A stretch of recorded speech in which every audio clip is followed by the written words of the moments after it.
Good afternoon, friends. I can see Madam Grace, Abhishek Saxena, Amit Gola, Anurag Mishra on the line, and some more of them could join shortly. And some of them may be available on YouTube also. So happy Diwali, friends. Happy Diwali, Dr. Kunal Sharma ji. Happy Diwali, sir. Happy Diwali, sir. Yeah. And I welcome you all for today's lecture on chemical warfare agents by Dr. Kunal Sharma. This is the 14th lecture in series.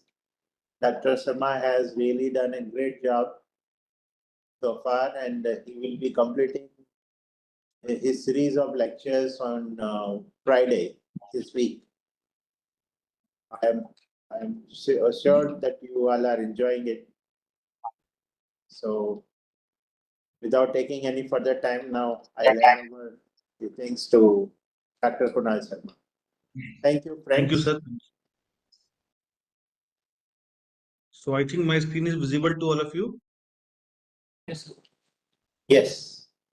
Okay. And am I audible to you also? Yeah. Very much. Okay. Okay. Thank you, sir. Thank you. So good afternoon once again to all of you. As you all know, this series is basically disaster challenges in CBRN, wherein C is the introduction or first part of CBRN, and the C stands for chemical part. But yes, there is a difference between chemical we normally use in industries and the chemical we all will be discussing here. So I have broke my lecture in two parts. Today I will take the introduction part of chemical warfare agents along with the bodies, organizations, some rules, conventions which is applicable to chemical warfare related products. So in the next session, we will be discussing the properties of various chemical warfare agents that has been used in the past, and still some of the chemicals are being used in certain part of the world. Why we have to focus upon chemical warfare agents? Because most of the chemicals can be used on dual purposes. First purpose is, you know very well, to manufacture any chemicals, to make properties, to make drugs, to make certain products which is quite beneficial for the human beings. But yes, these chemicals, if used or misused in another way, it will be weapons for mass destruction. So with this, we will start. So chemical warfare agents or CWAs comprise a diverse group of extremely hazardous material. In this case, what I meant is extremely hazardous materials. It is not like that only hazard part is there. Extremely hazardous. It is very, very tough.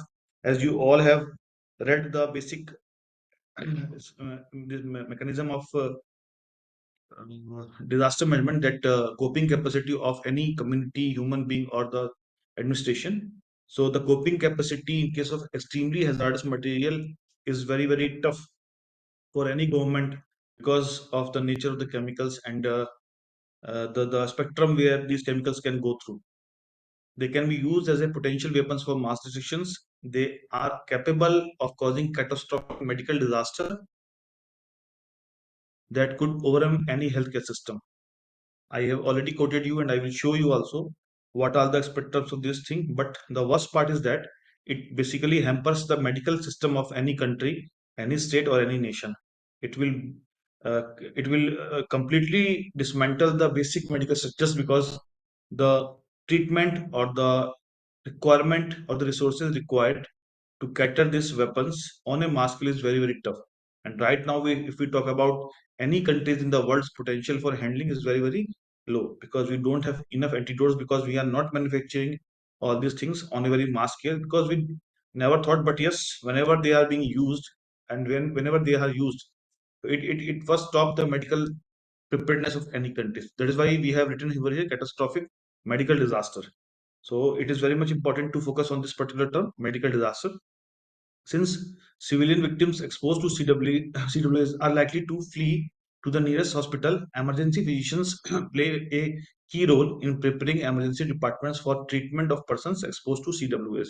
This is but obvious that in any district, tehsil, state, wherever you are there, in case of any contamination, any exposure, all the general public will flee to these places.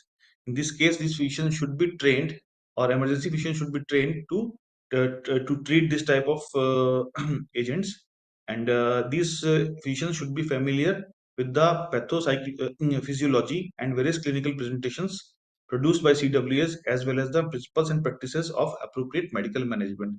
So it is not like that you can give a same treatments or symptomatic treatments or asymptomatic treatments to the persons affected by chemical contamination, chemical poisoning, chemical exposure. It is never advisable. So it is very much required that the medical professionals or the medical fraternity is quite aware. Yes, as in emergency responders or players, we can cordon off the area, we can stop the leakage, we can stop the effects. But yes, the treatment part is one of the most difficult part in case of any chemical warfare agent. So in the next section, next lecture, we will discuss the properties, what is the effect of chemicals on the body, what is the effect of chemical on the your environment and all these things. The worst part of the chemical warfare agents is that we cannot do some things. So we have to focus on the challenges. What challenges are there? You can ask me this question, that what is the difference? Why it is tough to cater? We will make enough antidotes. We will procure enough PPEs or personal protective equipments to fight with the chemical warfare agents. But it is not like that. For that part, we have quoted here some challenges with CWS. First challenge is that rapid agent detection and identification. It is very, very tough. Rapid agent detection. Which type of agent is there? Is it a nerve agent or it is a blister agents, and to identify? Because without identifying, as these are chemical warfare agents, it is not easy to identify or detect these chemicals on a rapid way. Because if we are able to detect, yes, we can easily say this particular group of chemical is this, and we have the antidote, as we are discussing on a regular basis, that MSDS of each and every chemical is available. But these chemicals are not made on that way that you can easily detect what are the antidotes of this. We only can detect on the basis of the properties or the symptoms shown by the affected population. Second, hazard avoidance through adequate protection and decontamination, as well as cordons to the control entry to the exit from the affected area. For example, we cannot say that we are enough trained or enough focus on the decon part also. Decontamination is the big challenge. Then cordon control entry to exit from the affected area. All things is very, very tough in case of CWS. It will go in any area. It will go up to any extent depending on the parameters and environmental parameters and areas. What the chemicals have been used in case of any potential attack. Third point is casualty decontamination, not only to reduce contact of the agent with the victim, but to avoid spreading contamination to medical treatment facilities. If you have you remember the COVID period, we cannot say it properly. It as a biological attack, but yes, it was a biological disaster. In that case, you have seen the impact. Whosoever is having the COVID or corona disease, everybody was very, very afraid that it could be spread or it could be contagious part. Similar case of chemical also, particularly CWS, that it can be contagious. It can be spread from one affected people, and if we shake hand, if we bring this material to anybody, it will be very tough for us. So casualty decontamination is also a big challenge, because proper decon technique should be utilized. And yes, if it is a mass casualty approach, then in that case we should have enough decon machinery, equipment and manpower to decon. So it is a very big thing, and if it is not decontaminated properly, and in any case any contaminated person or entity moves to the medical fraternity, then treatment people is also affected, and complete medical fraternity is being in a problem. Next, the third point, the fourth point is triage and quick medical treatment, including specific antidote therapy at the site of the incident and at the hospital level to reduce morbidity and mortality. This is also big terms. Triage, as we have already discussed, to identify the victim. What is the requirement of victim is much required in case of CWA attack or dealing with the CWS.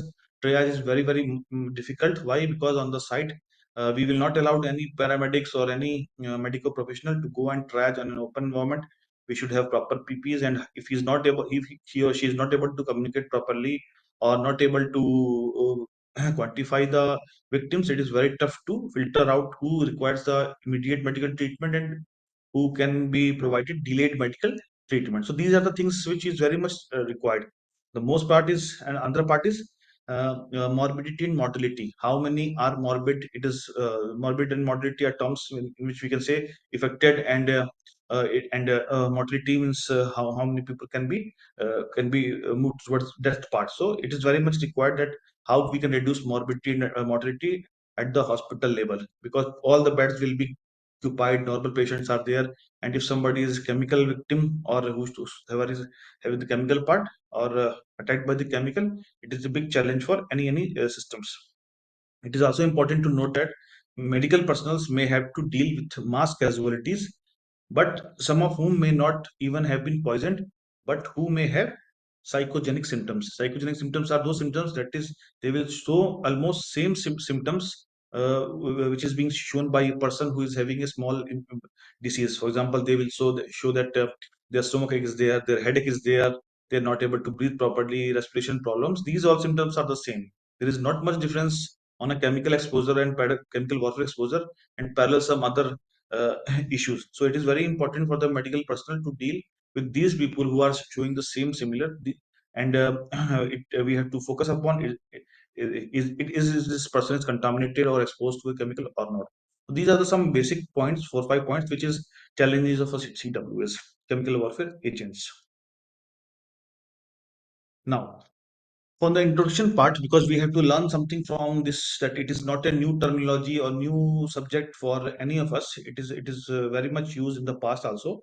So as I have already started, poisons and incendiary weapons first described in ancient myths included arrows dipped with serpent venom, water poisoned with drugs, plagues unleashed on armies, and secret formulas for combustible weapons. So it is not like that C, BRN, and C is the new terms, but already if you can say venom was there, water poisoned with drugs, plague was there, and secret formulas of combustible weapons were already existed.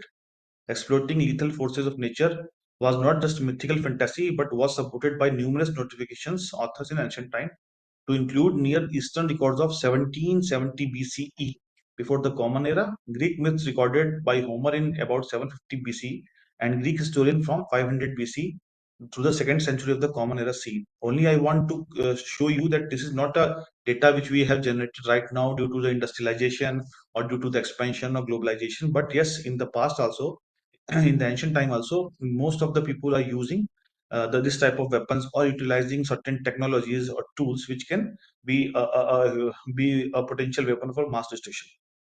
From 500 BC on, weapons of poisons and combustible chemicals in China and Japan were described in military and medical treaties. So you can see from 500 BC itself, countries like Japan and China were utilizing all these things in medical part and military operations.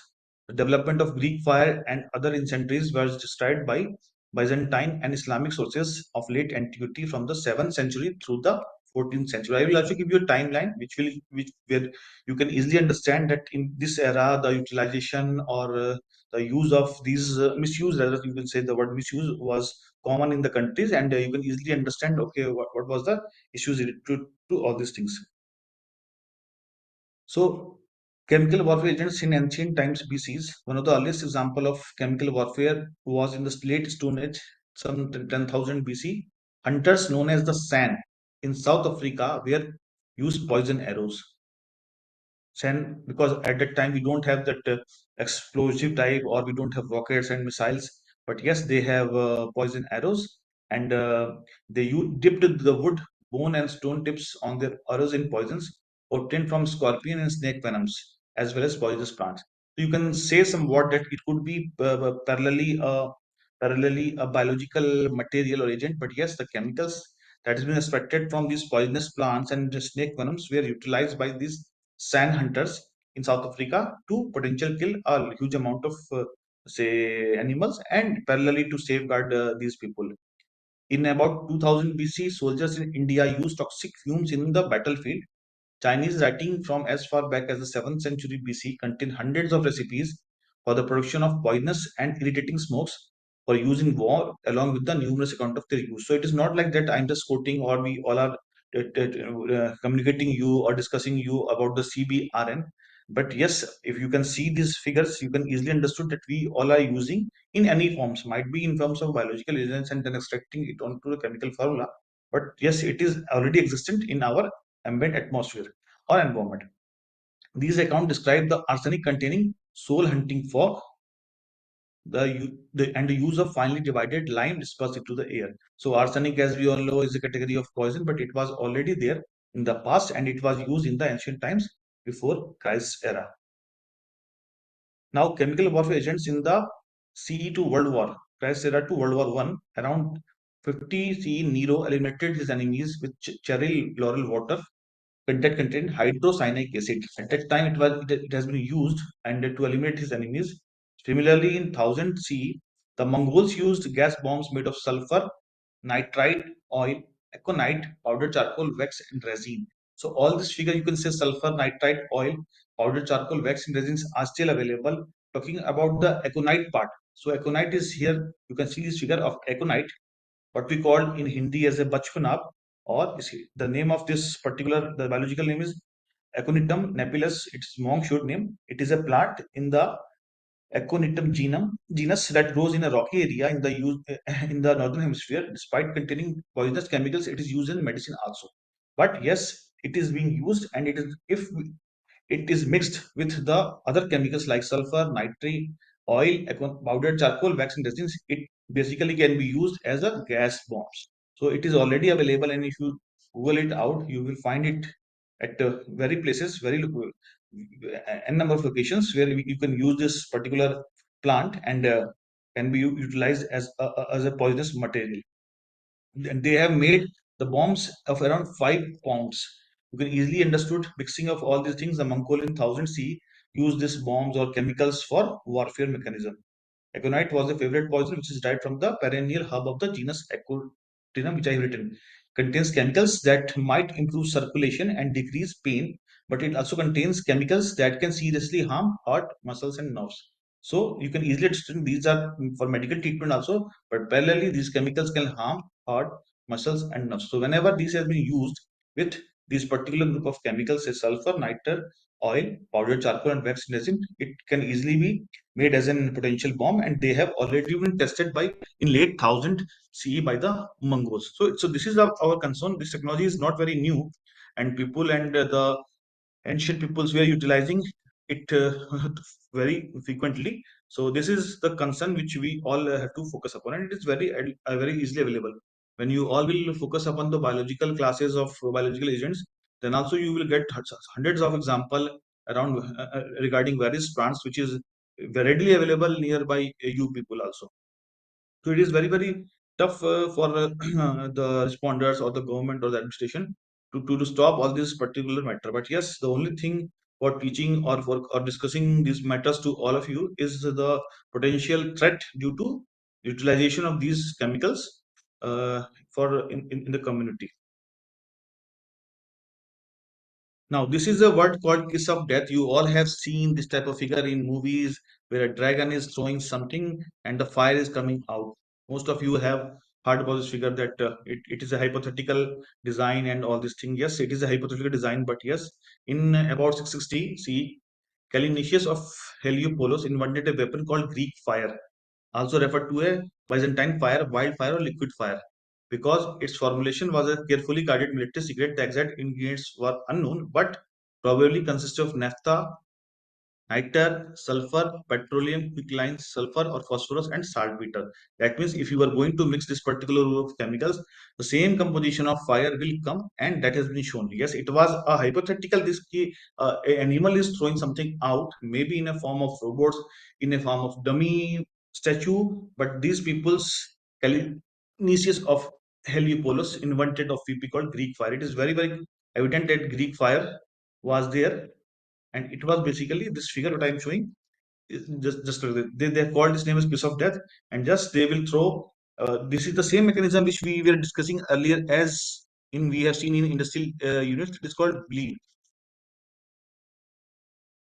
boiling liquid expansion vapor expansion vapor explosion. So this is the same mechanism. You have used this material, all this naphtha, nitrous, sulfur, petroleum, quicklime, and just with the pressurized material you have thrown, the impact will be the same as believe, and everybody will be impacted, or community will be impacted. You can see this flames. It is basically the flames are coming out because you can see petroleum product is there, quicklime, sulfur, phosphorus, and all these things are there.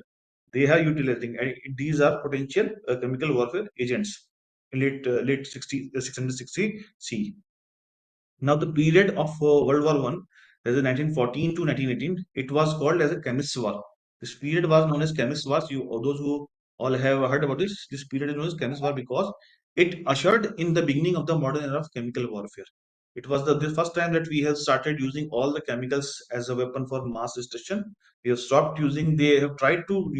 The basic thought for formulating a chemical warfare agent was that it should be a cheap material, easy to carry, and the impact should be very, very large. It is not like that the impact should be slow, that we have fired a bullet and it will kill one person only. But when you think about the chemical or chemical part, it will be impacted to n number of places. That is why it is World War One has been called as chemist war. Most of the key chemical warfare agents used during the war, however, were 18th and 19th century discoveries.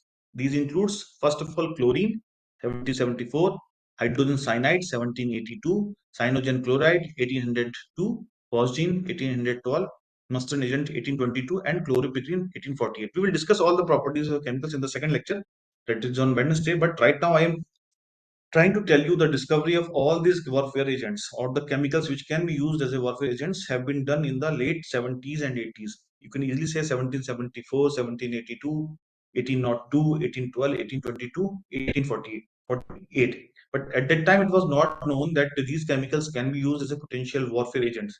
Only they have discovered, scientists have discovered, chemists have discovered that these are the chemicals can be used and they have certain properties different from ideal chemicals. Cl2 chlorine, designated Cl by the United States and betholite by the French, is the only substance that has been used in the elementary state as a war gas at that time. It is a greenish yellow gas with an irritating disagreeable odor. Chlorine causes spasm of the larynx muscles, burning of the eyes, nose, and throat, bronchitis, and asphyxiation. We all have heard about all these terms, and we have discussed asphyxiation. Means the oxygen content will be less, and the those whosoever is affected will be in a big problem. So the only thought process was in 1914 to 1980 itself. We have all these chemicals: chlorine, hydrogen cyanide, cyanogen, phosgene, mustard agent, and chloropicrin in the system. So they had been very much utilized. Use of chemical as a weapon. Germany was the leader in the first using chemical weapons on the battlefield, the first leader, and then introducing on developing new chemical agents to counter new developments in protective equipment. So it is very obvious that whenever they have tried, people have utilized certain other materials and they have tried to stop. Even in many wars, you will heard that people have used cloths, used wet cloths to protect themselves from chemicals. But yes, Germany was there. Fritz Haber, and he was a very big chemist at that time. He was the designer behind many of German's chemical weapons. Germany's use of chemical weapons on the battlefield began on the October 27, 1914, when they fired shells loaded with dianisodine chlorosulfonate, a tear gas at the British near New Chapel. So he had developed a tear gas and he tried what could potentially happen. And you all have seen whenever in India also the police and the security agencies used tear gases to stop the mob or to distract the mob. And this tear gas normally produces violent sneezing. In this case, however, the chemical dispersed so rapidly in the air that the British never knew they were attacked by the gas. So dispersion was the another mechanism. It was dispersed, so they don't know that they have been attacked. These are the first stage of chemical weapon. This is again a 150 xylyl bromide T-stop shell where it has been used, and TNT busting charge, lead contain paraffin or cement, and felt wad was utilized. I'm just giving you a figurative type, and they have utilized this German 150 xylyl bromide shell filling with paraffin and TNT trying was utilized, and whenever the enemies try to pass all these things, it will be blast and the TNT will come out. The Germans use this type of uh, shell filled with xylyl bromide. Again, it is a category of chemical warfare agent only. Again, one figure more I would like to show you. German trench with a gas cylinder ready for discharge. So what they have did, they have make a trench like this, and wherein they have filled a gas cylinder. Gases often are used in combination. Most gas was delivered by artillery shells. The agents were in liquid form in the glass bottles inside the warhead.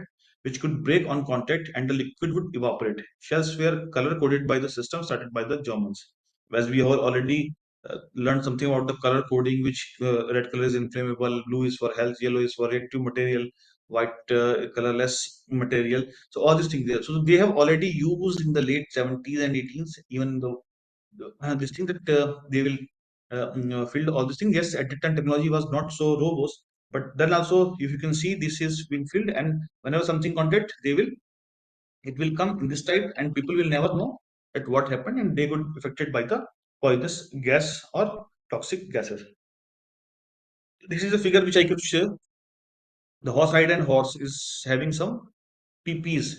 So right and the horse protected against mustard gas, mustard agent during World War One US Army. Mustard agent again is a category of, we will discuss simultaneously about all these properties of the gases agents. Here you can see the horse gas mask of World War One consisted of a large bag that fit over the horse nose and mouth, so that the horse cannot be exposed, or he should not inhale much or toxic fumes. The horse bit into the canvas mouthpiece, and the mask was held to the horse face by an elastic band. A canvas frame attached to the mouthpiece held the mask away from the nose so that the horse couldn't stuck the mask into its nose. The carrier, a waterproof case, were strapped to the bridle or halter. The United used two horse gas masks during the World War First. So they have tried to issue two horse masks because these are the main what we say mode of transportation, mode of attack to reach early. The breathing resistance limited its use in horses used to move supplies and equipment around the battlefield. The carrier was a 5 by 14-inch canvas bag. So it was used, and this animal was the main say backbone to transfer important ammunitions or warfare, this thing antidotes or say resources to place. But if it is being affected, because already they are utilizing chemical agents or attacks, so the horse is already also equipped with certain amount of PPs, which is not say very much say accurate or tested. But yes, you can see in World War Two, the horses were using the PPs, as we all are seeing that people only when humans are wearing, but animals were also wearing the PPs.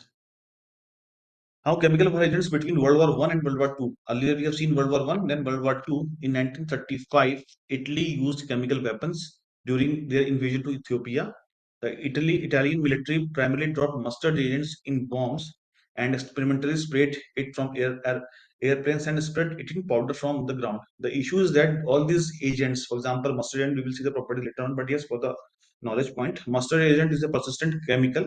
It will form a layer with the soil, and it will not be removed very easily with any resources. We have to go for proper decontamination. So they have tried all these things so that they have sprayed it from airplanes, use in open in the bombs. Generally, what we do, they use explosive materials, but it is easy for these people, Italian military, to just fill the bomb shell with mustard agents and throw in the open area. Whenever it gets explode due to rear and tear, it will spread, and again it will create big problem. In addition, there were reports that the Italians used chlorine and tear gas. Some sources estimated chemical casualties were around 15,000, mostly from mustard. The impact is so much, only small quantity, because we already have discussed the lethal LD15, LC60. It is very on the upper side of these chemical agents. So I will also show you in the next presentation the lethal dose of these particular agents. So you can very easily understand a lethal dose of a perfume and a lethal dose of a agent. What is the difference in comparison, so that you can correlate why it is very much tough for us to understand. Japan again used chemical weapons against Chinese forces during their war starting in 37. Reports indicated that Japanese used mustard agents, herbicide, phosgene, hydrogen cyanide, and tear gas filled in bombs, shells, and smoke pots. So they all have used this gas. They could have used nails, you could use explosive materials, but they haven't used. They don't want, because if some bomb will explode, or say a bomb will detonate, it will only impact to a particular area. But if a detonation occur with these particular agents, gas, or say liquid material or powder material, it will go beyond your thought, beyond our thought. So we don't know up to which extent, or depending on the environmental condition, where it will go, where it will explode. But yes, impact will be too much high. The Soviet Union also used chemical weapons on its own people during this period, reportedly using to suppress a massive peasant uprising around Tambo. Until the mid 1930s, the World War chemical agent, phosgene, and mustard agents were considered the most dangerous chemical weapon, and till date also chemical agents poison and mustard are one of the deadliest weapons that is being used in any place in the world. Chemical agents again in the World War II. With the start of World War II, Germany filled bomb shells with taboo nerve agent. It generally attacks the nervous system of human beings, even the animals. So it will block the nervous system, and in a seconds or few minutes, the person will be collapsed. Germans, however, never used them on the battlefield. One possible explanation was that Adolf Hitler has been exposed to mustard agent as a younger soldier and did not want to use chemical agents again. So those who have witnessed the impact, it is very tough for these people to use this. Another possible reason was that by the time nerve agents could have made a difference on the battlefield, Germany has already lost air superiority and risked massive attack against their cities. Germans also know about this technology, and they have utilized taboo nerve agent in their World War II campaign. Now, this was a timeline which we can see and understand that warfare is not as I have already shown in the last slides, that what is the impact.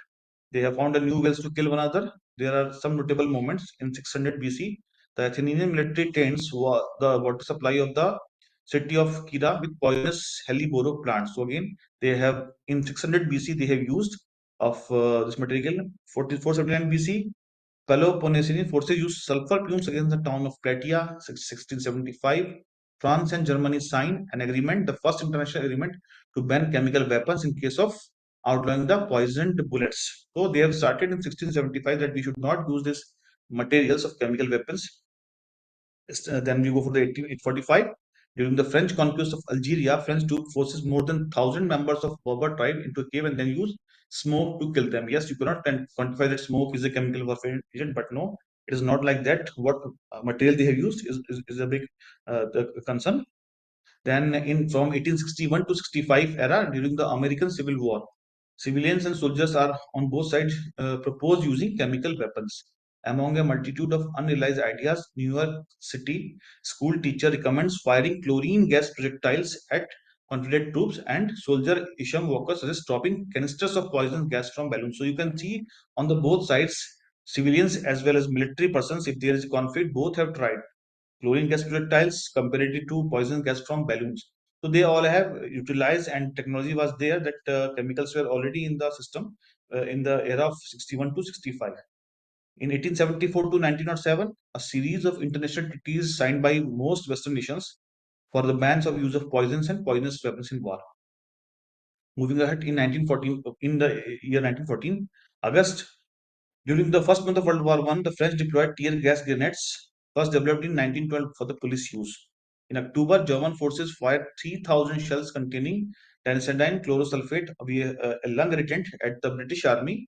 The British was unaware that they have been subjected to chemical attack because the chemical is incinerated by the explosive charge. So it is already there, but yes, they have tried to utilize or use this type of chemical for as a warfare agents. 1915 January, the German fired 18,000 shells filled with irritant xylyl bromide at Russian troops, which I assume at Volinov. The Russians are unharmed because the extreme cold keeps the liquid from vaporizing. The thing is, the temperature was more, then it would be a very big threat to n number of community. But because of the temperature, it is very tough for these materials to come into picture. On the same year, in April 2022, the German military launches the first large-scale use of chemical weapons war in Ypres, Belgium. Nearly 170 metric tons of chlorine gas in 573 cylinders were buried along a 4-mile stretch in the front. In the end, more than 1100 people are killed by the attack and 7,000 were injured. So they have already used and they have tried, and you can see the quantity also which we have already produced and kept in how many number of cylinders. Same year, September 25, 1915, Good. the military uses Hello, chemical weapons for the. hello, sir. Yeah, tell me. Excuse me. Haji? Yes. Slide is not moving, sir. Okay. Slide is not changing. Okay. We are seeing timeline. This, I think, this was visible at the time. No, sir. Timeline. Okay, so sorry again. So from the timeline, now it is visible. Move the slide. This slide me see. It Not is move. moving. No. Sir. Not moving.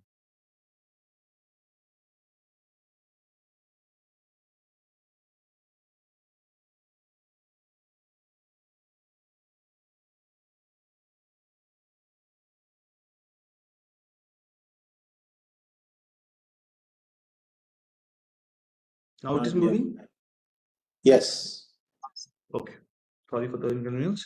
So I was just discussing the timeline, right from 600 BC, where some military tents the water supply of the city of Kira with poisonous Hellebore plants.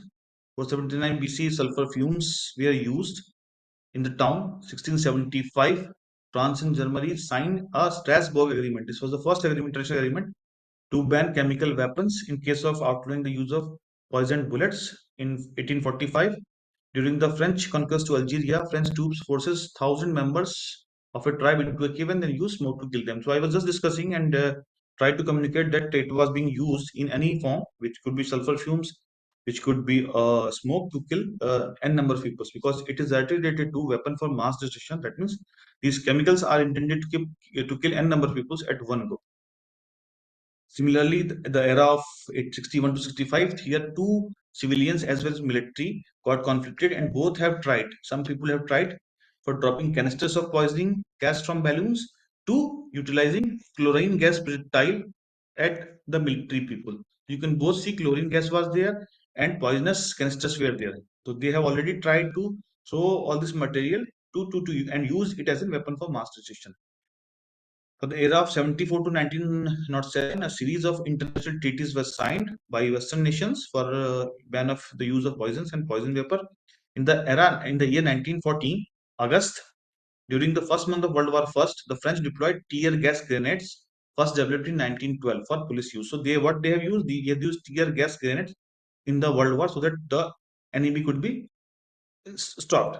In October same year, German forces fired 3,000 shells containing dicyanide chlorosulfate, a lung irritant, at the British Army.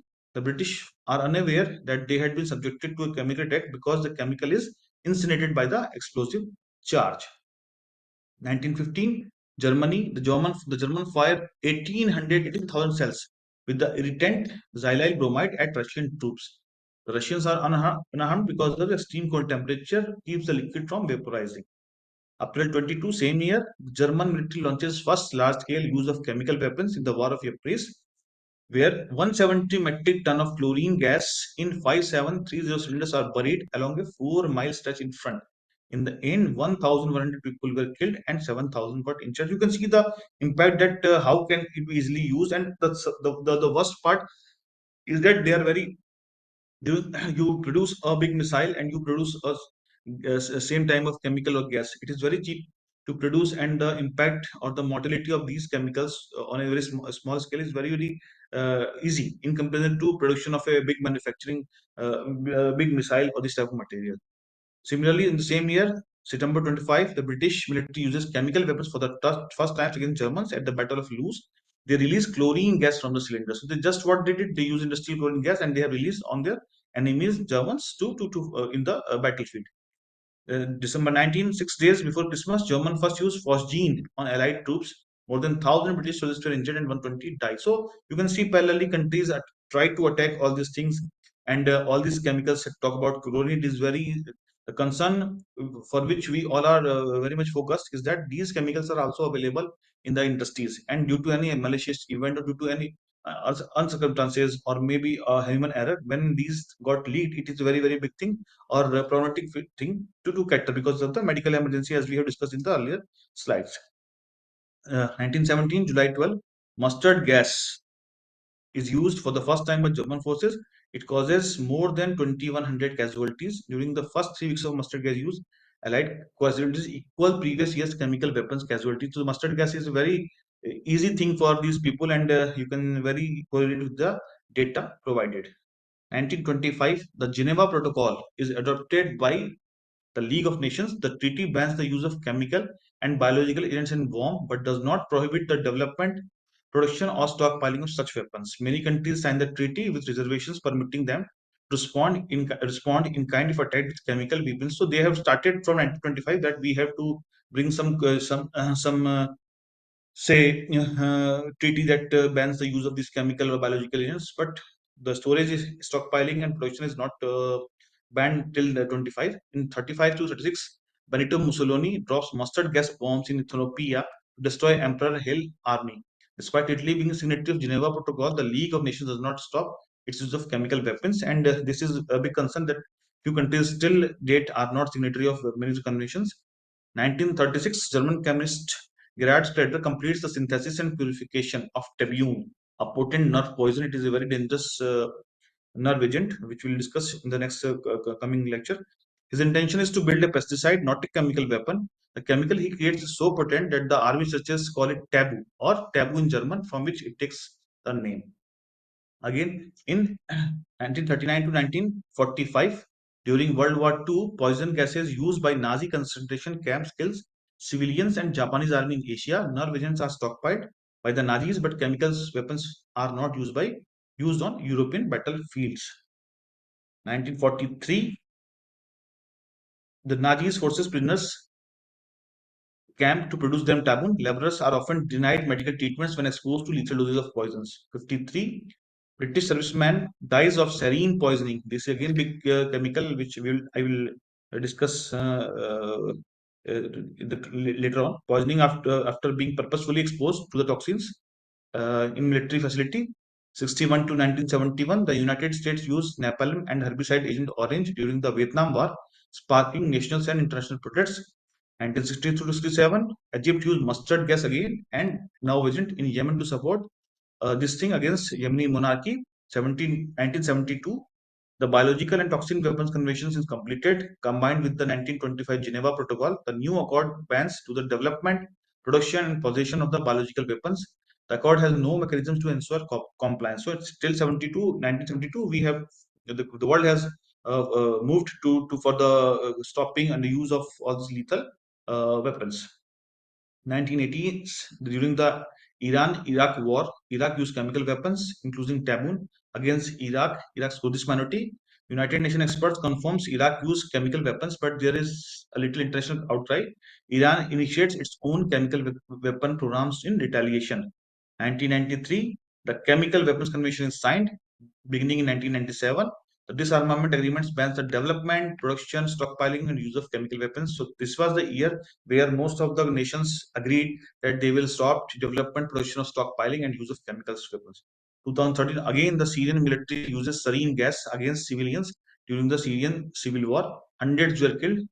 Bashar al-Assad's government relinquished its arsenal of chemical weapons after the threats of US airstrikes. So this is the big concern, and this is the timeline where you can see that parallelly how international community focused and made the thought that this is a very big problem for each of us. But yes, you can easily see the impact of chemical goes on increasing, and yes, parallelly the steps are also increased. Conventions were there. And then there are certain chemicals warfare used after World War II, 45, and as the Allies over in Germany in 1945, they discovered the German nerve agent program for the first time. Both the United Nations and Soviet Union took the German technology and made it their primary focus for chemical warfare agents. In the United States, sarin GB was the nerve agent produced during the 50s. The agent was filled with bombs, shells, and rocks. So I'm just focusing on the World War II. This was the plant. You can see the plant was basically a nerve agent plant at Rocky Mountain Arsenal. The only target was to produce an agent. Thus, just like they have military facility to produce explosive material, to produce guns, bombs, they have made a plant to produce nerve agent so that it can be used to make nerve agent and can be used to attack other countries. Chemical warfare agents used in terrorism. Again, we have seen about the countries and all these things, but again, as CBRN is both inside and outside the conflict, it is also related to the terrorism part. So, first large-scale chemical terrorism incident occurred in the United States in 1982. Seven relatively young people in the Chicago, Illinois areas collapsed suddenly and died after taking Tylenol capsules that has been laced with 65 to 1000 mg cyanide per capsules. This was the first time which we can see that these particular group of people utilize this chemical material to killing people, and this was one of the potential chemical terrorism which is found in 82. These were the first victims to die from product tampering. After the first World Trade Center bombing in 1993, sodium cyanide was reported to have been in the bomb but had burned in the heat of explosion. So they have tried also utilizing sodium cyanide, but it got burned due to explosion. It was speculated that it had it vaporized, the cyanide would have been disposed into the North Tower, and all in the tower would have been killed. whereas only 6 people died in the explosion. So the people got killed explosion, but they had not consumed the sodium cyanide, else the impact will be very, very large. Not all chemical terrorist incidents involve lethal chemicals. For example, a Palestinian homicide bomber sprinkled an anticoagulant rat poison among the nuts and bolts of his bomb that he exploded in a bus of Jerusalem. Among the survivors, a 14-year-old girl was bleeding uncontrollably from every one of the puncture wounds. So these are things, and when we go for the mass, we will see that these wounds could not be stopped very easily. Most publicized incident involving counterterrorism Japan. So this is a eye opener, or say where we have tried to think about that this could happen or not. Not the man behind this was Aum Shrienko. He was a Japanese religious doomsday secret used sarin against civilians in Japan on June 27, 1994. So when you see sarin and this glass of water, it is literally impossible to identify sarin chemical and this glass of water because of the properties. As this water is colorless, odorless, tasteless, everything is there. Same are the properties of sarin also. It is very tough, and small amount of sarin chemical is very, very dangerous or lethal for a community. The sect target a dormitory in Matsumoto where 3 judges who ruled against them in a land deal tribal lived. The sect attempted to spread sarin in the open. However, the chemical reaction did not work right and the wind changed direction. They survived but become ill. 7 victims in the neighborhood died in that evening, and over 144 civilians were injured. This was the first time they had this man, Om Shrenko, had tried. Om Shrenko again tried, and the next attempt was to spread sarin in a closed area. So that for that purpose, they choose a subway system, just like the Delhi Metro or the metro in India. They have used subway system in Tokyo, Japan, on March 20, 1995, where 5 trains would meet at around 9:15 a.m. The members of the sect on the trains pierced plastic bags containing 30% sarin with sharp tipped umbrellas and then let the sarin evaporate into a lethal gas cloud.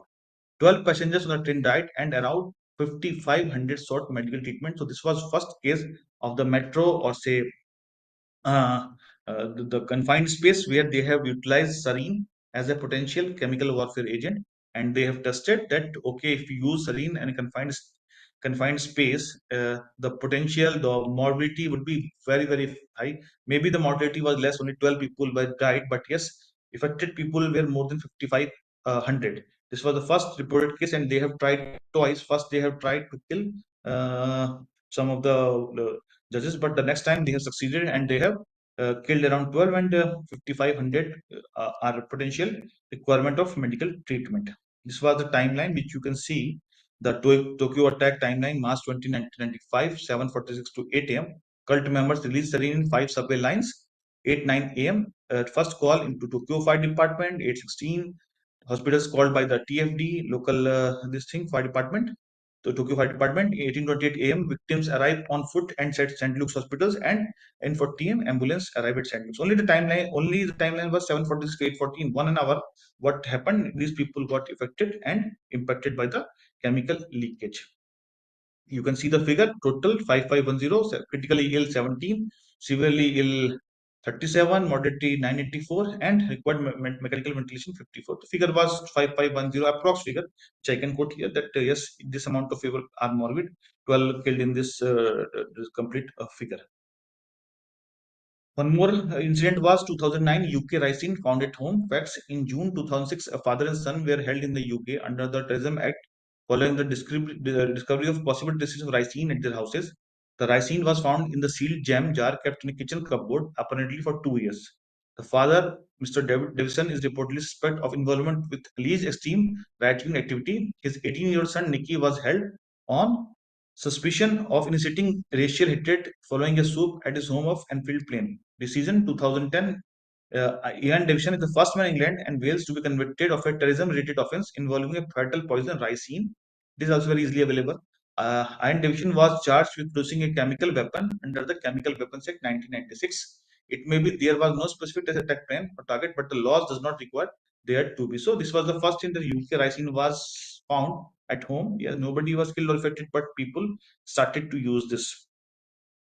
Second was 2007 US Tommy Hansen mercury attack. Again, you cannot put it as a proper chemical part, but yes, facts were there distributing small amounts of mercury in a courthouse purportedly to thwart a court hearing in an unreleased criminal case against him. Main charges: Hansen pleaded guilty on April 29 to the use of a chemical weapon. First instance sentence of 4 years in prison for spilling the mercury and received a US $10,000 fine. Hansen was also ordered to pay US $84,943 in damages to Morocco County to cover mercury cleanup process. Again, it's decon procedures. Remarks shows the scope of term chemical weapon in certain jurisdictions. So from here, all these pictures come into action, and we all have started witnessing the impact of chemicals as a chemical weapons.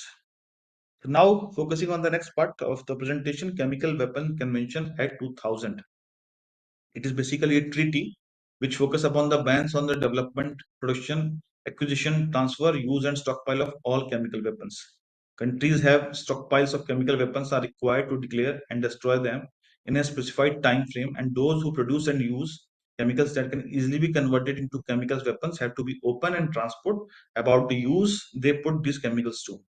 Opened for signature in 1993, this Act 2000 was passed to meet obligations and declaration of blind sites for various categories of organic chemicals, and their verifications are the obligations of chemical industry. So it is basically a treaty part where we all have agreed that we should not use or store, produce, transfer, or stockpile of any type of chemical weapons.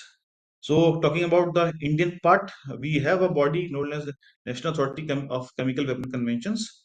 The origin part, the National Authority of Chemical Weapon Conventions or NACWC has been set up as an office of the Cabinet Secretariat, Government of India, to fulfill on the behalf of Government of India the obligations under the Chemical Weapons Conventions and to act as the national focal point for effective liaison with the Organization of Prohibition of Chemical Weapons (OPCW) and other state parties on matter relating to the convention. So this is, we have the body NACWC which works for the Chemical Weapon Convention part, and in international part we have OPCW, which we call as Organization for the Prohibition of Chemical Weapons.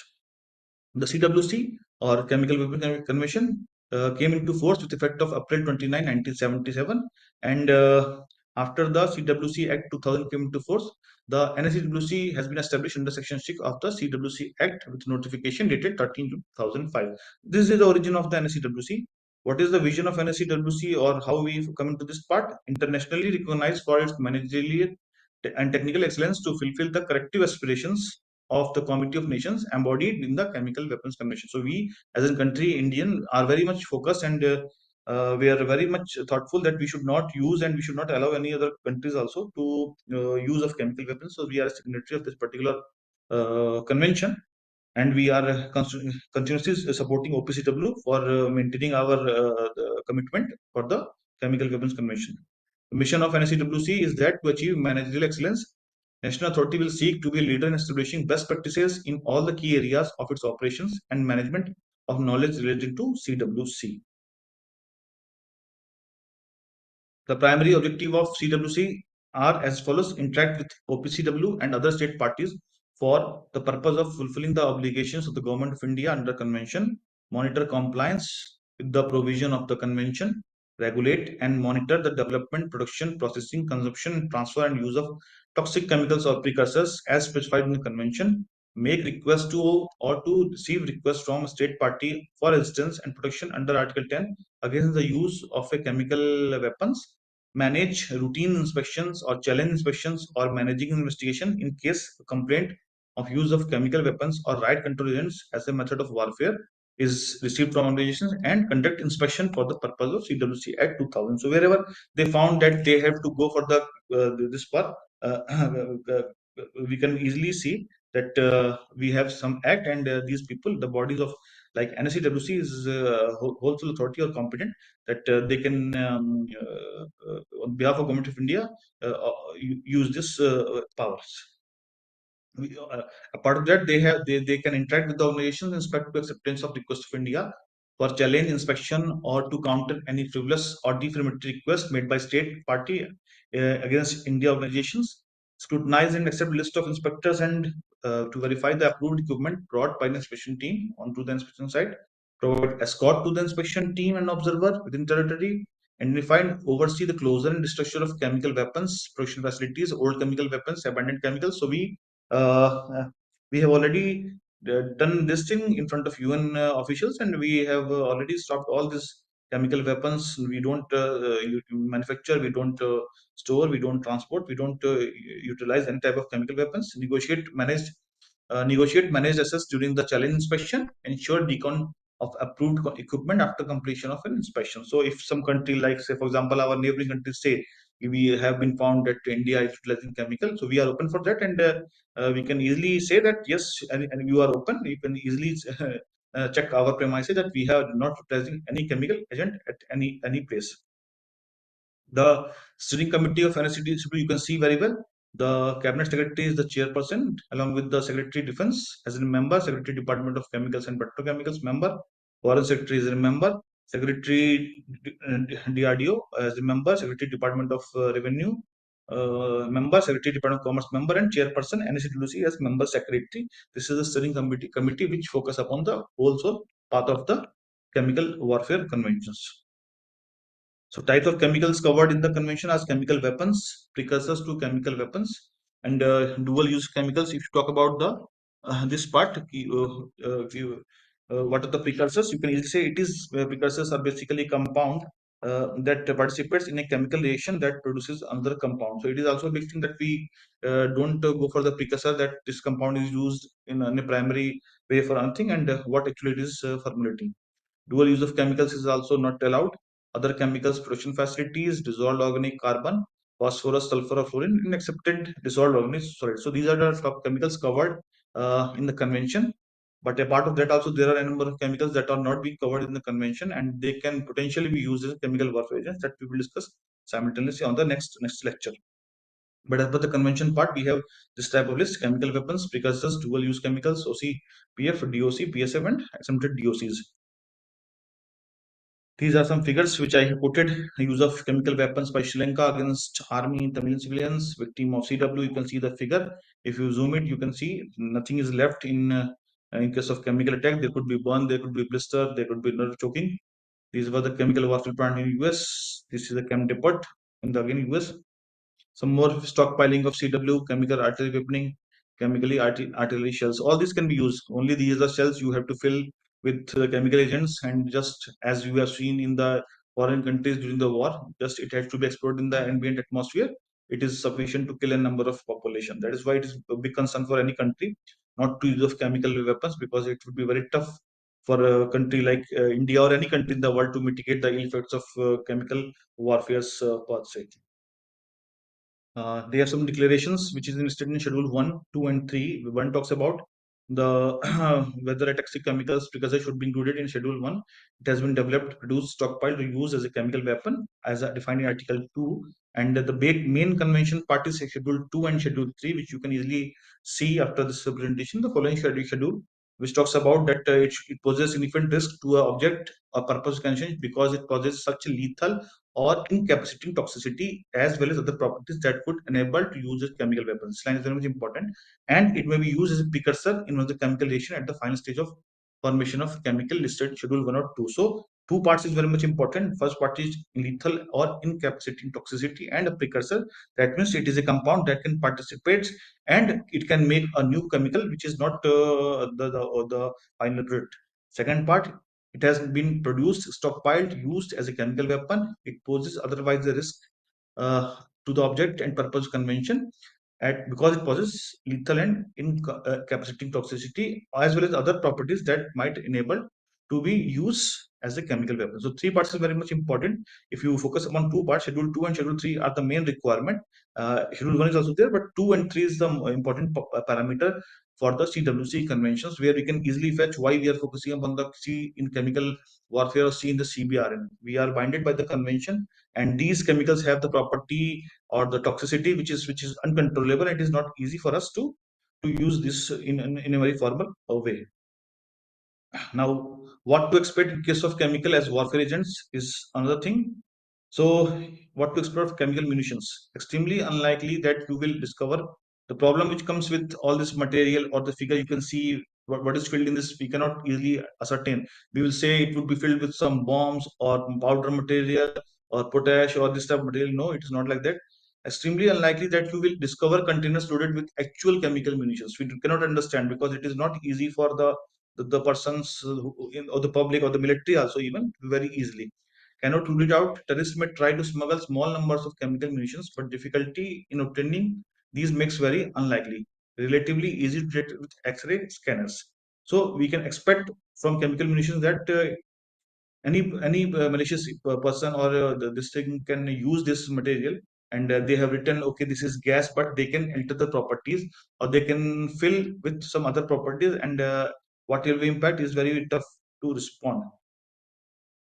Unlikely, what to expect from toxic chemicals? Unlikely that a country trying to obtain chemical weapons will try to transfer large quantity of toxic chemicals. However, they may try to obtain small amounts of CW research. It is very tough for any country to go for the large quantity of toxic chemicals. But yes, they can try for CW research. We are doing for this part. So again, it is a very tough thing that if countries encouraging on the CW research. In addition, terrorists may try to obtain small amounts of toxic chemicals for attack. You don't need much for test purposes. It is a big concern that yes, countries will do for the research part. Terrorists may can use small amount, and small amount of agents like nerve agents, sarin or tabun. It is very difficult to mitigate if utilized in a crowded place or any place where the per head count is more. Then it is a very big thing. Difficult to transport toxic materials without drawing unwanted attention of authorities due to safety precautions. But yes, if no strict precaution taken, run off the risk of release during transport, causing death or injury to innocent bystanders or proliferator.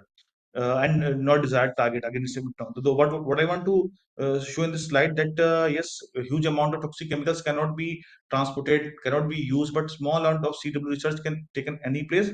They can use in a small thing, and as we have seen about the Om Shenko part in the Japan case, in the subway part, they can very easily transfer. They can easily take these materials to place from to any place for utilizing it as a terrorist activities. What to expect from CW precursors? Again, as I had told you, it is a compound that participate in a chemical reaction that produces another compound. It's not like that they will produce this thing.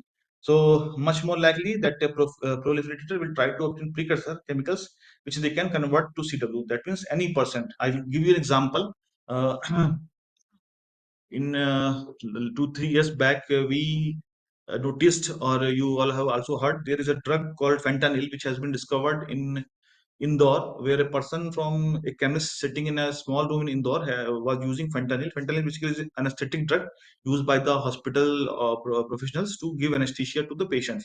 So he was utilizing this fentanyl compound and trying to, with the help of this precursor, he has made some around 2000 or say 2000 or 20,000 pills which he wants to send in America. He got the funding from Mexico, and the team of DRI and DRDO caught this man who wants to kill or to infect the population. Only what he had to do, he has made the fentanyl anesthetic drug into small pills. Only somebody has to tear it, and it has the potential to kill one person at that time. So it is very easy that anybody and any proliferator or a chemist can take this particular chemical and convert into a CW agent. Most precursors standard industrial chemicals, so it is very easy for these people that they will show that okay, we are using these two chemicals, say A plus B, and it will produce C, but precursor is there that it will change the property by use of any catalyst or the properties. So it is very tough for us to what type of precursor it is being used. Easier to get hold of these chemicals, very easily available, in general not highly toxic, hence easier to transport without drawing attention. So it is a precursor type. We focus that yes, it has the properties, but those who are the chemists or chemistry people, they know what actual property it is going to show in the later stage. So it is very tough, and government will not able to stop this thing because it is not showing the property at that time. For example, you are just giving a common example. If you are taking a wood log, nobody will think that you are going to burn it any house or any place, but the people who know, okay, when we burn this log wood or say wood, it will create fire. Property is there, but yes, transportation is not tough for anybody. Any authority will clearly say, okay, you can transport this material, but what is the intention? What is the intention? Is a big thing, big thought. Easier to justify why you are transferring chemicals, less need to conceal chemicals. You can easily identify about this precursor part that we are transferring chemical one, we are transferring chemical two, but what is the mixing part and what it is going to produce, it is tough thing. So parallelly, if you can transfer one and two, no authority is going to stop you. And what you actually want to make is a big thing and big concern about the CW precursors. What to do if suspect CW or toxic chemical discovered? First, very common thought process: secure the case. Try to tentatively identify the substance only with the information available. Report the incident to the appropriate authority. Do you know who? The first question is that. So in case of chemical, yes, we will discuss. And again, the mechanism is quite easy for India, that you will definitely call to the police authority, and then the police will definitely tell to the district administration. District administration parallelly, as per the as per the emergency. For example, it's a chemical warfare type of thing. The Minister of Defense will come into picture along with the DRDO, which have the antidotes of all these things. In if there is a procedure in place to deal with such cases, who will take the samples and carry out analysis. Yes, there are bodies like when we go for the again, as for the disaster, it's a terrorism part, so it will definitely, the nodal ministry is going to be Ministry of Defense. Then they will designate certain laboratories like DRD Gwalior or in Mass Delhi. They all have the capability to take samples and carry out analysis. Was it was it a chemical agent? It is a biological agent. On the basis of lethal dose and lethal concentration, they have the meters which can give the data. So these are the questions which come into mind. If you are in the administration also, then also you can ask whom to report and who are the bodies to take samples. You cannot easily say that you can go and correct any lab in the country is designated and they can do. We are fortunate that we have labs like DRD Gwalior, which are signatory under these conventions, and we have one of the best lab to test all these materials. Things you should not do: do not take any action unless you have been trained in handling toxic chemicals. Do not enter confined space. Do not open trailers or trucks. Do not open drums or other containers. Do not presume what is marked on label is what is inside, and do not destroy evidence. So do not is a very big thing. But whatever is the first responders effect, do not take any action unless you have been trained to in handling toxic chemicals. It is the first objective of any professional, whosoever is a disaster professional. In case of chemical disasters or say chemical attack or say chemical terrorism, never ever take any action until unless you are trained for that. Confined space not recommended. Open truss not recommended. Open truss containers not recommended. Do not presume what is marked label. As I told you precursor, could have marked something that it is only a biological hazard, but when you open it, you will see, okay, it's inflammatory chemical plus toxic fumes. So you will also be a victim, and again you will only increase the list of victims in that case. And never try to destroy evidence, so that the sample collectors and all these people can come to a conclusion what type of chemicals has been used. It is an agent or simple by mistake a chemical has been leaked. Advice on chemical issues, including sampling analysis. Custom laboratory should be there. Chemical units within the customs can provide advice, liaise with outside agencies on chemical issues, including sampling analysis. Other government laboratories, university laboratories, if suspected chemical weapon, the NACWC or OPCW can provide assistance. The secretariat and the members are the only people who are competent and who can go for this part. It is not never advisable that you go directly and go for the testing part in all these things. But yes, it requires some custom laboratory equipments, designated laboratories which can give small parts, and during this thing, the collect report can be taken care of. For the detection and analysis part, detections of the CW agents and toxic industry chemicals, there are three parts: detection of CW agents and toxic industry chemicals, on-site analysis of suspected chemicals, and off-site analysis of suspected chemicals. Two parts are basically when we go for the, see, there are certain response forces also in countries like India. So we have some mechanism with which we can try to filter out which type of chemical is available or present in the environment with certain meters with us. But yes, on-site and off-site both we have to test. So talking about the detection of CW agents and other toxic industrial chemicals, mainly based on military equipment, example, detector papers and tubes, or handhold detectors based on ion mobility spectrometry and flame photometry. These are the terms which can be discussed later on if you want. But yes, on the first responder and as our group, we can focus upon these particulars which use this type of materials. They use paper and tube. Just pour the chemical, and if the color changes, then we can ascertain, okay, there is certain CW agent attack or this type of thing, which is being not available with common people, but it is available with the response forces and designated laboratories and some administration people. Then we have certain equipments like this, handheld detectors based on flame photometry. On the basis of light also, they just detect and give us the data. If the color changes or codes with on the dispersion of these chemicals, then we can easily ascertain which type of chemicals it is. This type of chemicals are also there. With the help of this, we can go for the chemical part.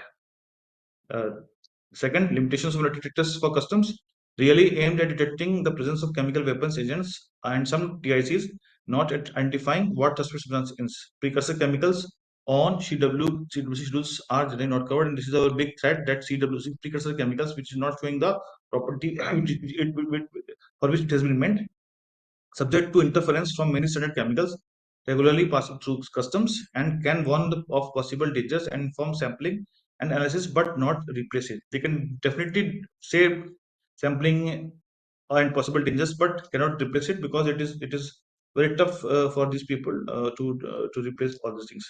For on-site analysis, identification of wider range of chemicals than military type vectors.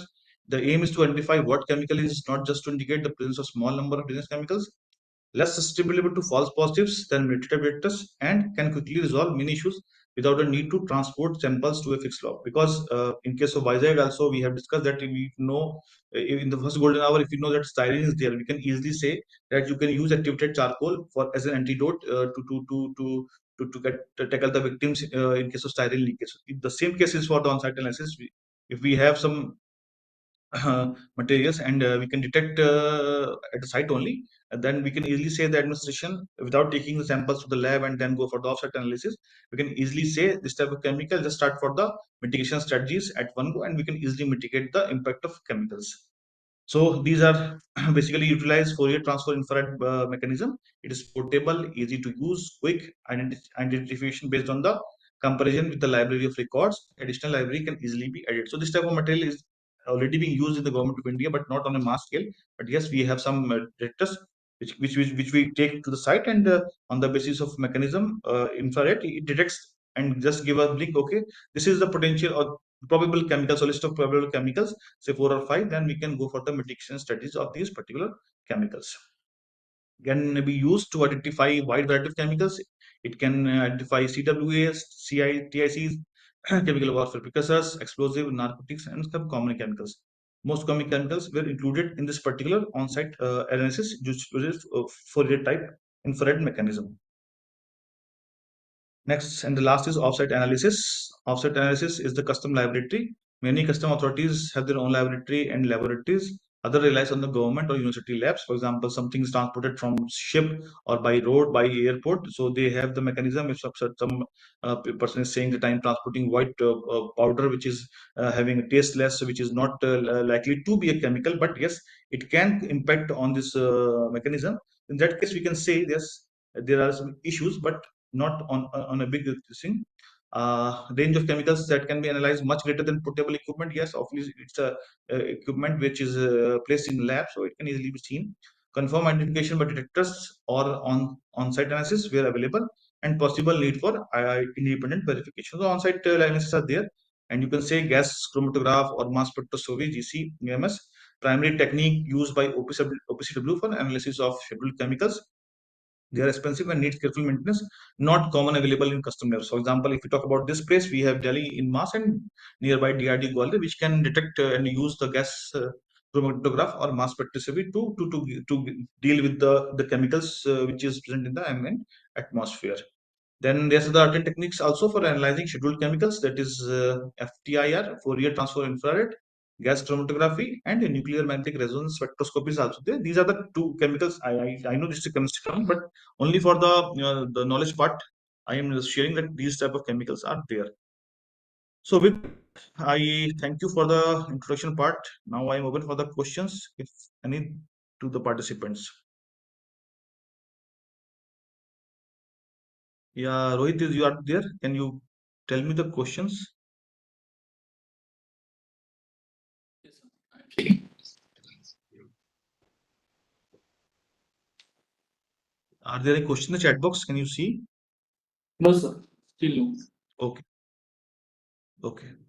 So only for the introduction part, we have learned today about the history of the chemical warfares, where it has been used, what are the general do's and don'ts. In the next coming session on Wednesday, we will try to learn or discuss certain parameters, right from the nerve agent to the blistering agent to other agents to the irritants, which all are available in our country, and say the impact of these chemicals to the general population, because as a responder or disaster professional we have to focus and we have to know at least what are the chemicals. Giving for the example, the harpics etc also that we use in our household purposes are can be a potential warfare, but not as in mass destruction, but yes, it can also impact depending on the precursor or the another chemical we are going to use.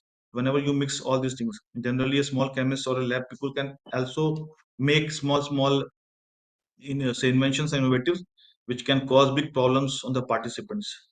So Sir, with this I think, yes, tell me. sir, question on WebEx. You can see. Webex question. Webex. Mm, Chat. chat, chat box is not showing it. Okay. Below.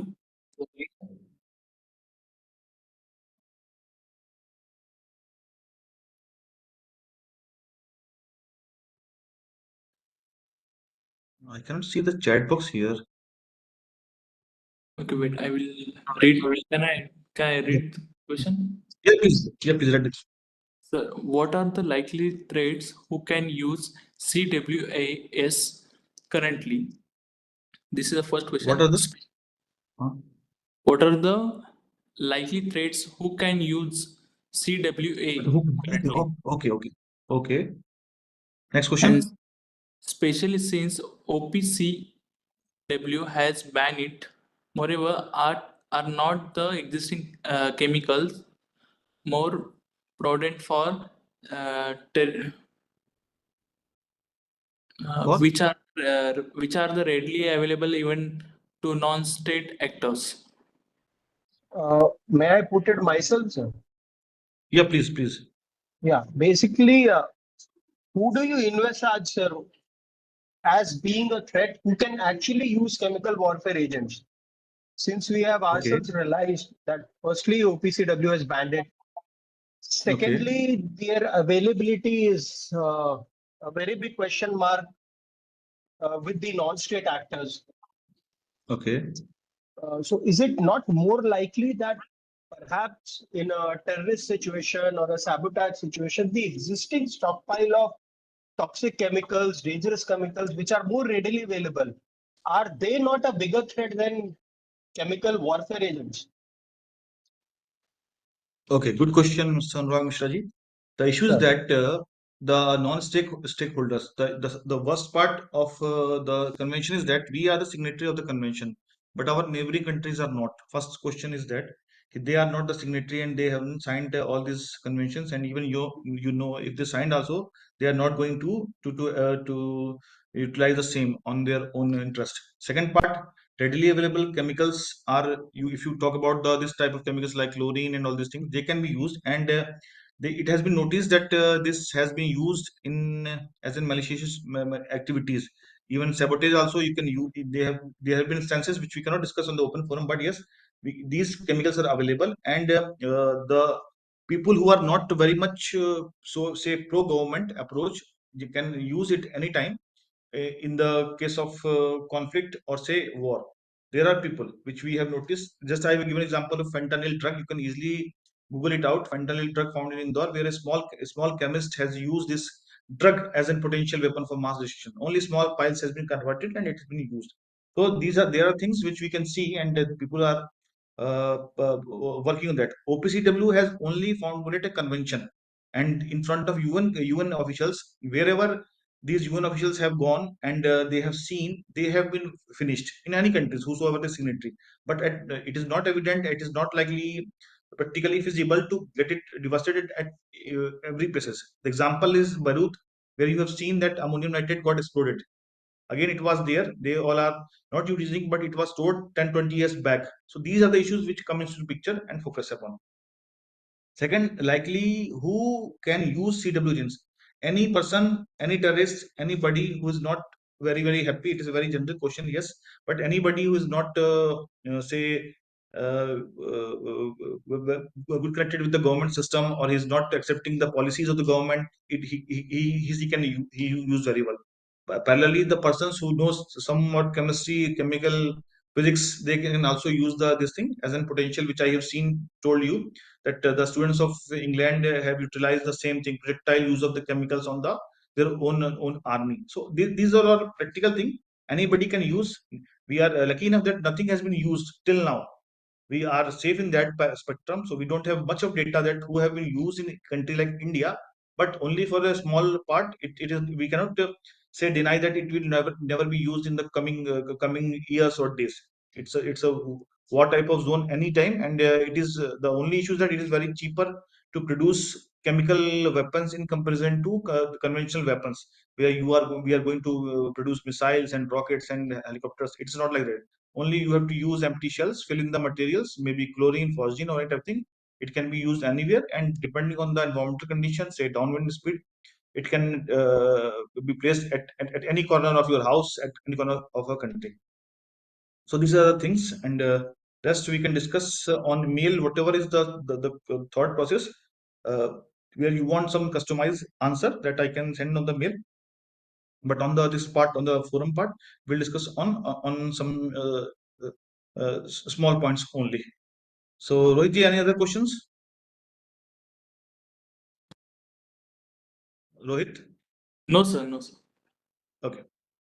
So I hope you have seen the lecture, and in the next session we will define the properties of each and every group of chemical agents, warfare agents, along with toxic chemicals, so that we will easily understand the impact of the chemicals, so that in any case, as in responders or disaster professionals, we can at least inform the competent authorities, or we can assist wherever we can in our organizations. So with this, thank you everybody for listening for this chapter, this lecture. Over to you, sir. Is there? Ishkis sir is there? No, sir. Mishra sir is He's there? on. No. He's in So I think HP9. oh, he's not. Okay, okay. So with this, I think thank you for today's, and we will meet together on Wednesday. Thank you very much. Rohit, you can stop. Yes, sir. Okay. Okay.